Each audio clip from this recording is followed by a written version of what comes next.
Hello friends, welcome to exam time. चलिए आज का पढ़ते हैं, आज का करंट अफेयर। चलिए शुरू करते हैं। जुलाई 2026 में आयोजित कोडेक्स एलिमेंट्रियस आयोग के 49वें सत्र में भारत के किस प्रमुख प्रस्ताव को भारी वैश्विक समर्थन के साथ मंजूरी दी गई, जिसके तहत पहली बार इसके लिए नए अंतर्राष्ट्रीय मानक विकसित किए जाए? तो इसका आंसर क्या आएगा? बी, काजू। ठीक है। ये कोडेक्स क्या होता है? कोडेक्स एलिमेंट्रिस क्या होता है? ये संयुक्त राष्ट्र की संस्था है। इसमें विश्व स्वास्थ्य संगठन और खाद्य कृषि संगठन द्वारा 1963 में स्थापित एक अंतर्राष्ट्रीय खाद्य मानक निकाय है। इसका उद्देश्य क्या होता है? उपभोक्ताओं के स्वास्थ्य की रक्षा करना और खाद्य मानक तय करना, व्यापार को सुगम बनाना। ठीक है। ये इसका आयोजन कहाँ हुआ था? स्विट्जरलैंड के जेनेवा में। ये वैश्विक स्तर पर काजू के व्यापार के लिए कोई समर्पित कोडेक्स मानक उपलब्ध नहीं था। भारत के इस ऐतिहासिक प्रस्ताव को सत्र में भारी समर्थन मिला, जिसके तहत अब काजू के लिए नए अंतर्राष्ट्रीय मानक तैयार किए जाएंगे। इसका लाभ क्या होता है कि अंतर्राष्ट्रीय मानक के बनने से तकनीक व्यापार बाधाएं दूरी होंगी, जिससे भारतीय काजू किसानों और निर्यातकों को वैश्विक बाजार में अपनी पहचान और बेहतर मूल्य पाने में मदद मिलेगी। ठीक है। भारत की सह अध्यक्षता में सूखे धनिये के बीज, ताजी कड़ी पत्ती सहित 7 अन्य वैश्विक मानकों को भी इस सत्र में मंजूरी दी गई है।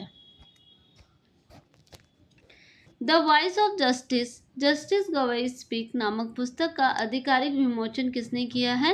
इसका विमोचन किया है, बताइए किसने किया है? इसका आंसर आएगा बी, उपराष्ट्रपति सीपी राधाकृष्णन। ठीक है। यह पुस्तक भारत के पूर्व मुख्य न्यायाधीश न्यायमूर्ति BR गवई के सार्वजनिक जीवन, कानूनी व्याख्यानों और उनके ऐतिहासिक न्यायिक विचारों का एक मूल्यवान संकलन है। इस महत्वपूर्ण कृति का संपादन प्रसिद्ध कानूनविदों professor doctor S Shiv Kumar ने किया था और ये किसके सहयोग से प्रकाशित किया है? थॉमसन राइटर द्वारा कॉमनवेल्थ लीगल एजुकेशन एसोसिएशन के सहयोग से यह प्रकाशित किया गया है। हाल ही में जुलाई में किसे रॉयल सोसाइटी का नया फेलोशिप दूसरी भारतीय महिला वैज्ञानिक चुना गया है? तो इसका आंसर आएगा बी, डॉक्टर सौम्या स्वामीनाथन। ठीक है। और पहली महिला भारतीय फेलोशिप कौन बनी थी रॉयल सोसाइटी की? ये प्रोफेसर गगनदीप गंग 2019 में बनी थी। ये fellow of the royal society किस क्षेत्र में दिया जाता है, चुना जाता है, बताइए? ये विज्ञान के क्षेत्र में उत्कृष्ट योगदान देने के लिए वैज्ञानिकों को fellow of the royal society चुना जाता है। इसका हेडक्वार्टर कहाँ है रॉयल सोसाइटी का? यह है लंदन में। रॉयल सोसाइटी दुनिया की सबसे पुरानी प्रतिष्ठित साइंटिफिक एकेडमी में से एक है। भारत ने किन 2 देशों के साथ प्रौद्योगिकी और नवाचार साझेदार का शुभारंभ किया है? ये ऑस्ट्रेलिया और कनाडा। क्या आएगा? ऑस्ट्रेलिया और कनाडा। ACITI का फुल फॉर्म है Australia Canada India technology and innovation. ये नवंबर 2025 में जोहान्सबर्ग में G20 शिखर सम्मेलन के दौरान की गई थी। इसका उद्देश्य क्या है? ये स्वच्छ ऊर्जा लचीली आपूर्ति श्रृंखलाओं को मजबूत करना। हाल ही में भारत टेक्स 2026 कॉन्फ्रेंस का आयोजन कहाँ किया गया है? इसका आयोजन किया गया है भारत मंडपम, नई दिल्ली। ठीक है। विश्व का सबसे बड़ा ग्लोबल टेक्सटाइल एक्सपो है, जिसका उद्घाटन किसने किया है? ये केंद्रीय कपड़ा मंत्री गिरिराज सिंह ने किया है। और इसका उद्देश्य क्या है? ये टेक्सटाइल इंडस्ट्री ग्लोबल प्लेटफॉर्म पर बढ़ावा देना, ट्रेड इन्वेस्टमेंट, इंटरनेशनल पार्टनरशिप को मजबूत करना है। ये जो आयोजन है उसमें 14 देशों के अंतर्राष्ट्रीय प्रदर्शक, 350 से अधिक वक्ता और 20,000 से अधिक वस्त्र उत्पाद प्रदर्शित किए जाएंगे। भारत का पहला high altitude medicine and public health research centre किस राज्य में स्थापित किया जाएगा? ये किया जाएगा हिमाचल प्रदेश में। ये केंद्रीय स्वास्थ्य एवं परिवार कल्याण मंत्री श्री जगत प्रकाश नड्डा और ICMR भारतीय चिकित्सा अनुसंधान परिषद द्वारा यह स्थापित किया जाएगा। यह भारत की पहली high altitude medicine and public health research centre है जो हिमाचल प्रदेश में स्थापित किया जा रहा है। ये केंद्र से अधिक ऊंचाई वाले क्षेत्रों में रहने वाले लोग वहां तैनात सुरक्षा बलों के स्वास्थ्य, चिकित्सा आवश्यकताओं और जलवायु अनुकूलन पर शोध करेगा। ठीक है। हिमाचल प्रदेश में प्रसिद्ध सी बागथन को GI टैग मिला है। हाल ही में विंबलडन टेनिस टूर्नामेंट में पुरुष सिंगल का खिताब किसने जीता है? ये जीता है जैनिक सिनर ने। ये इटली के प्लेयर हैं। हाल ही में साहित्य अकादमी पुरस्कार विजेता पुमानी का निधन हुआ है। वो किस क्षेत्र से संबंधित है? वो लेखक क्षेत्र से। 56वें अंतर्राष्ट्रीय भौतिक ओलंपियाड में भारत ने कुल कितने स्वर्ण पदक जीतकर शीर्ष प्रदर्शन किया है? तो ये आंसर आएगा इसका C 5। पहले ICAI ग्लोबल ऑडिट समिट 2026 का आयोजन कहाँ किया गया है? ये कहाँ किया गया है? न्यू दिल्ली में। ठीक है। इसकी थीम क्या है?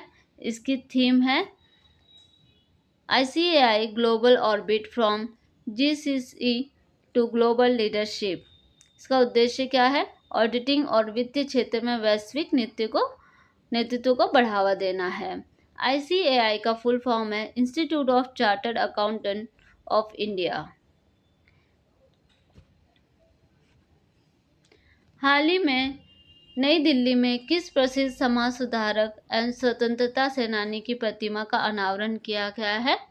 ये आएगा आंसर इसका A मन्नतु पद्मनाभन। ये कौन है मन्नतु पद्मनाभन? ये एक केरल के एक महान स्वतंत्रता सेनानी और प्रमुख समाज सुधारक थे। नायर सर्विस सोसाइटी के ये संस्थापक और नायर समुदाय के उत्थान के लिए इनको जाना जाता है। केरल में जाति प्रथा, छुआछूत, सामाजिक भेदभाव का कड़ा विरोध किया था। इन्होंने निचली जातियों के अधिकारों के लिए लड़ाई लड़ी थी। 1924 के वायकोम सत्याग्रह और 1931 के गुरुवायूर सत्याग्रह में इन्होंने बढ़ चढ़कर हिस्सा लिया था। ठीक है। ग्लोबल लिविलिटी इंडेक्स 2026 दुनिया का सबसे अधिक रहने योग्य शहर कौन सा है? यह आएगा आंसर B कोपेनहेगन। ठीक है। इसको जारी कौन करता है? इसको जारी करता है इकोनॉमिक्स इंटेलिजेंस यूनिट द्वारा ये जारी करता है। ये 173 शहरों की तुलना की जाती है कि कौन बेहतर शहर है रहने के लिए। और इसमें भारत की रैंकिंग क्या है?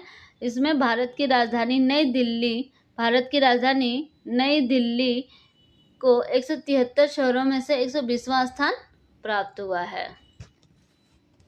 हाल ही में मियावाकी पद्धति का उपयोग करके 1 घंटे में 3.61 लाख से अधिक पौधे लगाकर गिनीज वर्ल्ड रिकॉर्ड कहाँ बनाया गया है? ये गुजरात में बनाया गया है। कहाँ बनाया गया है? गुजरात में, अहमदाबाद में।